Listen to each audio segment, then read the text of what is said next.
নমস্কার সবাইকে, কেমন আছেন আপনারা? আশা করছি খুব ভালো আছেন আর আমরাও খুব ভালো আছি।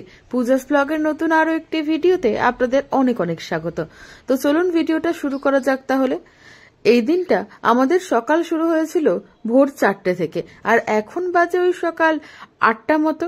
তো এখন শিলিগুড়ি থেকে এসেই শুরু করে দিয়েছি এইগুলো আনবক্সিং করা আর কি। ওরা গ্যাংটক যাওয়ার আগে তারাপীঠে পুজো দিয়েছিল, তাই তারাপীঠের প্রসাদ, তারা মায়ের একটা পিকচার, সিঁদুর কৌটো আর ওই যে একটা পেন এনেছিল। আর তারপরে এই যে বলছিলাম না আমাদের জন্য কিছু জিনিস আনার কথা আছে, এত কিছু খাবার দাবার, ডিম, মাছ, মাংস থেকে শুরু করে সমস্ত কিছু। ওই যে চানাচুরটা দেখালাম, আমার ফেভারিট ওটা। আর ওই যে জিভে গজাটা দেখালাম, পুরীর জিভে গজার মতো খেতে, একদম এত দারুণ লাগে ওগুলো। আর এই যে ডিমটা দেখছেন, এগুলো সব মুরগিরই, দেশি মুরগির, কিন্তু ডবল কুসুম, তাই জন্য আমাদের জন্যই নিয়ে এসছে। চলুন চলুন চিকেনটা তো বানিয়ে নেওয়া যাক। চিকেনটা এসছে, না বানিয়ে পারা যায় নাকি? আর কতগুলো ছোট ছোট ডিম দেখেছেন, চিকেনের পেটের মধ্যেই ছিল। সমস্ত কিছু কাটাকুটি বাটাবুটি হয়ে গেছে। চলুন শুরু করে দেওয়া যাক, বেশি দেরি করা যাবে না। এখন বেজে গেছে প্রায় 12:30 মতো। এতটা দেরি হয়ে গেছে সমস্ত কিছু গুছাতে। তো এবারে বসিয়ে দিলাম চিকেনটা। একটু কড়াইয়ের মধ্যে সর্ষের তেল গরম হতে দিয়ে আর আলুগুলোকে ভেজে নিতে হবে। আর এরকম গোটা গোটা আলু চিকেনের মধ্যে আমার এত ভালো লাগে। আর শুভা খায় গোটা গোটা রসুন, ছাড়ানো যাবে না, ওগুলোকেই খাবে আর কি। কিন্তু আমি খেতে পারি না।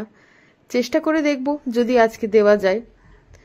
তো এখন আলুটা একদিকে ভাজা হচ্ছে, আরেকদিকে একটু তেলের মধ্যে তেজপাতা আর জিরে ফোড়নে দিয়ে পেঁয়াজ আর কাঁচা লঙ্কা দিয়ে দিয়েছি ভাজার জন্য। এবারে আলুগুলোকেও তুলে নেব। আলুগুলোকে তুলে এক সাইডে রেখে মশলাটা তো কষিয়ে নিতে হবে আমার। তো আলুগুলো তোলাও হয়ে গেছে এখন। এই যে দেখছেন, একটু টমেটো দিয়ে দিয়েছি, তার উপরে লবণ দিয়ে দিয়েছি যাতে টমেটোটা একটু ভালো নরম হয়ে যায় আর কি। তো এখন চলুন এটাকেই ভালো করে নাড়াচাড়া করে নেব। এবারে এর মধ্যে দিয়ে দিয়েছি একটু আদা বাটা আর একটু রসুন বাটা, একটু বেশিই দিয়েছি, কেননা দেশি চিকেন তো একটু ঝাল ঝাল কষা কষা না হলে ঠিক হবে না। তো এটাকে ভালো করে কষি। তো এবারে আদা রসুনের কাঁচা গন্ধটা কেটে যাওয়া পর্যন্ত একটু কষিয়ে নেব। চলুন চলুন মশলাগুলো দিয়ে দেওয়া যাক। একটু ধনে গুঁড়ো, জিরে গুঁড়ো, লঙ্কা গুঁড়ো, হলুদ গুঁড়ো দিয়ে দিয়েছি, ভালো করে কষিয়ে নেব। এই যে আদা রসুনের পেস্টটার উপর এই মশলাগুলো পড়লে এত দারুণ একটা স্মেল বের হয়, পুরো রান্নাঘরটাই সেই গন্ধে একদম মোমো করতে থাকে। তো সেটাই হচ্ছে এখন। আর আমার খিদেটাও তীব্র হারে বেড়ে যাচ্ছে, কারণ এখন বাজে ওই ধরুন 1:30 মতো। তো খিদে তো চরম পর্যায়ে পেয়ে গেছে, তার উপরে চিকেন হচ্ছে, আর আবার দেশি চিকেন। এর উপরে তো আর কোনো কথাই হয় না। তো তাই জন্য শুধু ভাত আর চিকেন, চিকেন হলে আর কিচ্ছু চাই না। তো ভালো করে কষিয়ে নিলাম। আর একটু এই কষানোর সময়ই একটু চিনি দিয়ে দিলাম আর কি।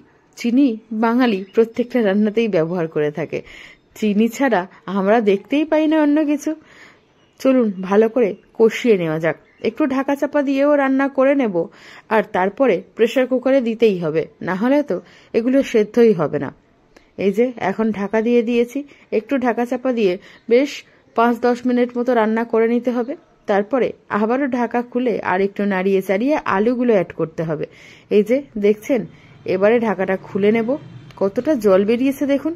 আমি এক ফোঁটাও জল ইউজ করিনি এখন, বাট চিকেন থেকেই জলটা ছেড়ে দিয়েছে আস্তে আস্তে। এবারে একটু নাড়িয়ে চাড়িয়ে নিয়ে ভেজে রাখা আলুগুলো দিয়ে দেব। আলু ছাড়া চিকেনের ঝোল তো একদম অসম্পূর্ণ, বিশেষ করে বাঙালির কাছে। তো এই যে আলুগুলো অ্যাড করে দিয়েছি, ভালো করে একটু নাড়িয়ে চাড়িয়ে নেব। তারপরে প্রেসার কুকারে দিয়ে দেব। এই পর্যায়ে কিন্তু একটা কষা মাংস তুলে না খেলে ঠিক হয় না। এই যে প্রেসার কুকারে দিয়ে দিয়েছি, আর সিটিও দিয়ে দিয়েছে। চলুন এবারে স্নান ধান করে চলে আসা যাক। আর আমি এর মধ্যে একটু গরম মশলা আর কসুরি মেথি দিয়েছিলাম। ও হ্যাঁ, কষানোর সময় কিন্তু একটু কাশ্মীরি লঙ্কার গুঁড়োও দিয়েছিলাম, বলতেই ভুলে গেছি, আর ভিডিও ক্লিপ নিতেও। এখন স্নান পুজো সবকিছু কমপ্লিট, চলুন খেয়ে নেওয়া যাক। উফ, আর একদমই ওয়েট করা যাচ্ছে না। দেশি মুরগির ঝোল, একটু রাইস আর এক টুকরো লেবু।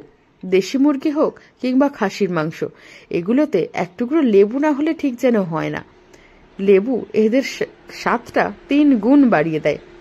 এই যে আমার সেই গোটা আলু। চলুন আমার সাথে আপনারাও আমার লাঞ্চটা এনজয় করুন। তো বাই। ভিডিওটা কেমন লাগলো অবশ্যই কমেন্ট করে জানাবেন আর একটু সাবস্ক্রাইব করে দেবেন প্লিজ।